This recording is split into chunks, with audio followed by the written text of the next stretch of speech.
أعوذ بالله من الشيطان الرجيم بسم الله الرحمن الرحيم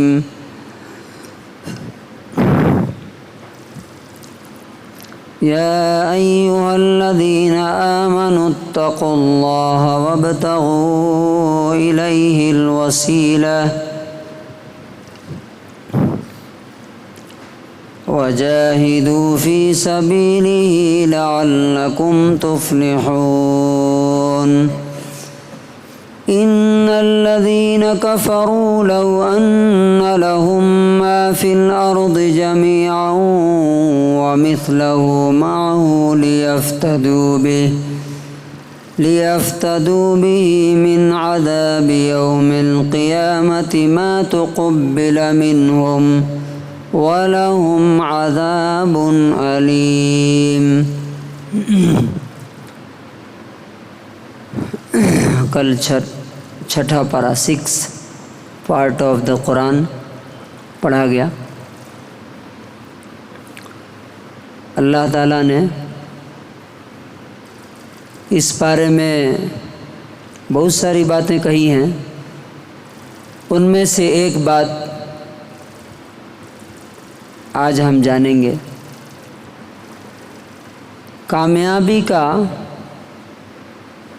سکسیس کا کانسیپٹ کیا ہے اسلام میں؟ آپ کو شاید یہ بات معلوم ہوگی کہ دنیا میں آج تک کسی نے پارٹیکولرلی خاص طور سے یہ نہیں بتایا کہ یہ چیز کامیابی ہے۔ جیسے آپ کوئی یہ کہے کہ ہاں 5 کروڑ روپے کما لیے تو کامیاب ہو گئے، یا گھر بنوا لیے تو کامیاب نہیں۔ اگر آپ گوگل پہ بھی سرچ کریں کہ واٹ از سکسیس، تو اس میں یہ لکھا رہتا ہے کہ جو چیز آپ چاہتے ہیں وہ پا لیں تو کامیابی ہے، لیکن ہر آدمی کے لیے الگ الگ چیز ہے۔ اللہ تبارک و تعالی اور قرآن ایک ایسی کتاب ہے جس نے کامیابی کو ڈیفائن کر کے بتایا کہ یہ چیز پرٹیکولر، یہ چیز کامیابی ہے، اور اس کے علاوہ ناکامی ہے، فیلئر ہے۔ وہ کیا ہے؟ اللہ تعالیٰ نے کہا فَمَنْ زُحْزِحَ عَنِ النَّارِ، جو آگ سے بچا لیا گیا، جہنم سے، ہیل فائر سے بچ گیا، وَأُدْخِلَ الْجَنَّةَ، اور جنت میں داخل ہو گیا، اس کو انٹری مل گئی، فقد فاز، وہ کامیاب ہو گیا۔ بالکل کلیئر ہے۔ اب وہ کامیابی ملے گی کیسے؟ یعنی اس کا مطلب یہ ہے کہ دنیا میں کامیابی نہیں ہے، دنیا میں چھوٹی چھوٹی کامیابیاں ہیں۔ اور فار ایگزامپل آپ ایک اسٹوڈنٹ ہے، SLC میں پاس ہو گیا تو کامیاب ہو گیا، لیکن وہ کامیابی کتنے دن کے لیے رہتی ہے؟ اب وہ اگلے کلاس میں جب لیتا ہے ایڈمیشن PUC میں، تو اب وہ کامیابی اس کے لیے کوئی معنی نہیں رکھتی، میننگ لیس ہے وہ۔ اب آگے کی فکر ہے اس کو، آگے کامیاب ہوگا تو پھر سمجھے گا کہ ہاں مجھے کامیابی ملی، لیکن وہ بھی کامیابی کتنے دن رہتی ہے؟ اسی طرح سے یہ چھوٹی چھوٹی کامیابیوں سے انسان قبر تک پہنچ جاتا ہے، اسے پتہ ہی نہیں چلتا۔ اللہ تبارک و تعالیٰ جس کامیابی کی بات کرتا ہے، اس کے بعد کسی کامیابی کی ضرورت نہیں ہے، کسی سکسیس کی ضرورت نہیں ہے۔ وہ کون سی ہے؟ کہ انسان کو سب سے ہائیسٹ لائف مل جائے جنت کی، کہ جہاں انسان جو ڈیزائر کرے، جو خواہش کرے، جو چاہے، وہ سب اسے مل جائے۔ اللہ تعالیٰ نے قرآن میں کہا وَلَكُمْ فِيهَا مَا تَشْتَهِي أَنفُسُكُمْ، وہاں پر اچھا کامیابی آدمی کیوں چاہتا ہے؟ اسی لیے چاہتا ہے نا کہ میں جو چاہوں وہ مل جائے، خوشی ملے، لیکن مر جاتا ہے آدمی کو خوشی نہیں ملتی۔ تو اللہ تعالیٰ کیا کہتا ہے کہ وہاں جنت میں تمہارے لیے جو چاہو گے وہ ملے گا، جو ڈیزائر کرو گے وہ ملے گا، اور وَلَكُمْ فِيهَا مَا تَدَّعُونَ، جو بولو گے وہ تمہارے سامنے رہے گا۔ اب وہ کامیابی ملے گی کیسے؟ اللہ تعالیٰ کہتا ہے یا ایھا الذین آمنوا اتقوا اللہ، اے ایمان والو اگر تمہیں یقین ہے کہ اللہ کے پاس جانا ہے تو اللہ سے ڈرو۔ اللہ سے ڈرنے کا مطلب کیا ہے؟ انسان جس سے ڈرتا ہے اس کی بات مانتا ہے۔ فار ایگزامپل، اگر آپ اسٹوڈنٹ ہیں تو آپ اپنے ٹیچر سے، اسکول کالج مینجمنٹ سے ڈرتے ہیں، اسی لیے آپ 10 بجے کا ٹائم ہے تو 10 بجے پہنچتے ہیں، ورنہ کیا ہے آپ اگر 1 دن 2 دن 4 دن تو اس کے بعد سے آپ کو پنشمنٹ ملتی ہے۔ آپ اگر کمپنی میں کام کرتے ہیں تو باس جو بات بولے اسے کیا کرتے ہیں؟ یس سر چھوڑ کے اگر نو سر بول دیا تو کیا ہوگا؟ اسی وقت گیٹ آؤٹ۔ تو اس کی بات آپ مانتے ہیں کیونکہ آپ کو معلوم ہے اگر نہیں مانوں گا تو نیکسٹ اسٹیپ کیا ہوگا۔ اللہ تعالیٰ سے ڈرنے کا مطلب بھی یہی ہوتا ہے کہ اس کی بات مانو۔ نماز پڑھنے کے لیے بول رہا ہے نماز پڑھو، پورے سال بول رہا ہے پورے سال پڑھو، خالی رمضان میں نہیں۔ اللہ تعالیٰ کہتا ہے ماں باپ کے ساتھ اچھا سلوک کرو، لوگوں کے ساتھ خیر خواہی کرو، یہ سب کرنا، اور حرام سے منع کیا تو اس سے بچ جانا، یہ اللہ سے ڈرنا ہے۔ دوسرا اسٹیپ کیا ہے؟ وَابْتَغُوا إِلَيْهِ الْوَسِيلَةَ، اس کے پاس پہنچنے کی کوشش کرو، اس کو فرینڈ بنانے کی کوشش کرو۔ دنیا میں ہر انسان کسی نہ کسی کو پانا چاہتا ہے۔ آپ دیکھتے ہیں نا، ایک لڑکے کو کسی لڑکی سے محبت ہو جاتی ہے، وہ فیملی کو، ماں باپ کو، بھائی بہن کو، سب کو چھوڑ کے اس کے ساتھ بھاگ جاتا ہے۔ ایک لڑکی کو ایسا ہو جاتا ہے، وہ اپنی پوری فیملی، ماں باپ کو چھوڑ کے بھاگ، کیوں؟ اسے ایک آدمی چاہیے۔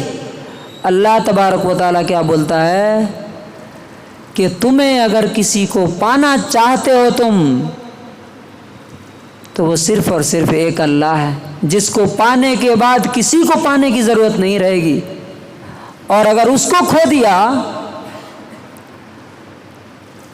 تو یاد رکھو کوئی پھر تمہارا ہونے والا نہیں۔ آپ کو معلوم ہے نا، اگر قیامت کے دن آپ کے بارے میں اعلان ہو گیا کہ یہ میرا بندہ نہیں، اسے جہنم میں ڈالو، تو معلوم کیا ہوگا؟ جتنے لوگوں کو دنیا میں ہم خوش کرنے کی آج کوشش کر رہے ہیں، کوئی آگے بڑھ کے بولے گا کیا کہ یہ میرا فیورٹ بندہ تھا، اسے چھوڑ دیجئے، مجھے ڈال دیجئے؟ نہیں، دوسروں کو تو چھوڑ دیجئے، فرینڈز کو، ماں باپ کو، بھائی بہن کو تو چھوڑ دیجئے، آپ کا یہ اپنا جسم، اپنی باڈی پارٹ اللہ تعالیٰ سے آپ کے خلاف گواہی دیں گے۔ شہد علیہم سمعہم وابصارہم وجلودہم بما کانوا یعملون، تمہارے کان، تمہاری آنکھیں، تمہارا پورا اسکن، چمڑا، رواں رواں اللہ تعالیٰ سے بولے گا کہ یہ کان سے فلاں غلط چیزیں سنتا تھا، یہ آنکھ سے گندی گندی چیزیں دیکھتا تھا، یہ ہاتھ سے پیر سے یہ برے کام کرتے تھے۔ گویا کہ اگر اللہ کے آپ نہیں ہوئے، یہ بہت پوائنٹ کی بات ہے، یہ اگر میں خدا کا نہیں ہوا تو میرا اپنا جسم بھی میرا نہیں رہے گا، میرا دشمن ہو جائے گا، اور انسان کہے گا کہ تو میرے خلاف گواہی دے رہا ہے، میں تو تجھے بچانے کے لیے یہ کر رہا تھا۔ تو یہی بولیں گے کون؟ ہمارے باڈی پارٹس بولیں گے انطقنی اللہ الذی انطق کل شیء، آج اسی اللہ نے ہم سب کو بولنے کی طاقت دی ہے، جس نے ہر چیز کو بولنے کی اجازت دے دی۔ زمین بھی بول رہی ہے، آسمان بھی بول رہا ہے، فرشتے بھی بول رہے ہیں، آنکھ بھی، کان بھی، قرآن بھی بولے گا، ہر چیز بولنا شروع کر دے گی۔ جو خدا زبان سے انسان کو بلوا سکتا ہے، یہ بھی ایک گوشت کا ٹکڑا ہے نا، اور کیا ہے؟ اس میں بھی سیلس ہے نا، اور کیا ہے؟ وہ خدا اس ہاتھ سے بات کرا سکتا ہے کہ نہیں؟ پیر سے بات کرا سکتا ہے کہ نہیں؟ تو وہی اللہ تعالیٰ بولا وَجَاهِدُوا فِي سَبِيلِهِ لَعَلَّكُمْ تُفْلِحُونَ، اس کے لیے اپنی پوری طاقت جھونک دو، جو بھی جان مال جو ہے لگا دو اس کے لیے، تاکہ تم کامیاب ہو جاؤ۔ کیوں یہ ضروری ہے؟ اب یہ لاسٹ پوائنٹ ہے۔ اگر یہ جو لمیٹڈ ٹائم تم کو ملا ہے، جیسے ایک ایگزامپل سے آپ سمجھیے، 3 گھنٹے کا ایگزام ہے آپ کا، اگر آپ نے اس میں بازی مار لی، آپ نے اچھا پرفارم کیا، تو یہ 3 گھنٹے پوری لائف آپ کے کام آتا ہے۔ اور اگر یہ 3 گھنٹے گنوا دیا آپ نے، تو پوری لائف رونا پڑتا ہے کہ نہیں؟ اسی طرح سے یہ جو لمیٹڈ لائف ہے 50 60 70 کی، ویسے تو کسی کو گارنٹی سے معلوم نہیں، اگر یہ گنوا دی، ویسٹ کر دیا لوگوں کو خوش کرنے کے چکر میں، تو معلوم کیا ہوگا؟ لو ان لهم ما فی الارض جميعا ومثله معه، یہ پوری دنیا اور اتنی بڑی ایک اور دنیا، یہ سب اگر اس دن اللہ کی سزا سے بچنے کے لیے دو گے کہ اللہ تعالیٰ یہ سب لے لیجئے، سارے انسانوں کو جہنم میں ڈال دیجئے، زمین کا پورا سونا لے لیجئے، مجھے چھوڑ دیجئے، تو اللہ تعالیٰ کیا کہتا ہے؟ ما تقبل منہم، ایکسیپٹ نہیں کیا جائے گا، ایکسیپٹ نہیں کیا جائے گا۔ وَلَهُمْ عَذَابٌ عَلِيمٌ، اور بہت پینفل پنشمنٹ، دردناک سزا ہے وہاں پہ، جس سے بچانے کے لیے کوئی آگے نہیں آئے۔ تو پوری بات کا کنکلوژن، اب یہ 6 پارے میں سے ایک بات ہے، باقی ہمیں اپنے سے سمجھنے کی ضرورت ہے۔ کنکلوژن یہ ہے کہ یہ جو لمیٹڈ ٹائم ہے، جو کب ختم ہو جائے گا کوئی ٹھیک نہیں ہے، اسے کس کو خوش کرنے میں لگانا ہے؟ کسے خوش کرنے میں لگانا ہے؟ اللہ تعالیٰ کو، جس نے مجھے یہاں بھیجا ہے، جس کے پاس پلٹ کر کے مجھے جانا ہے۔ اگر وہ خوش ہو گیا، باقی پوری دنیا بھی ناراض ہو گئی تو کچھ بگاڑ نہیں سکتی، اور وہ ناراض ہو گیا اور باقی سب کو آپ نے خوش کر دیا، دوستوں کو بھی، بیوی کو بھی، بچوں کو بھی، فلاں کو بھی، کوئی قیامت کے دن بچانے آئے گا؟ نہ، قبر میں تو کوئی نہیں اترے گا، قیامت تو چھوڑ دیجیے۔ اللہ تبارک و تعالیٰ سے دعا ہے کہ اللہ تعالیٰ ہمیں اس کی کتاب کو سمجھنے اور اس پر عمل کر کے مرنے سے پہلے اس کو خوش کر کے دنیا سے جانے کی توفیق نصیب فرمائے۔ سبحان اللہ و بحمدہ۔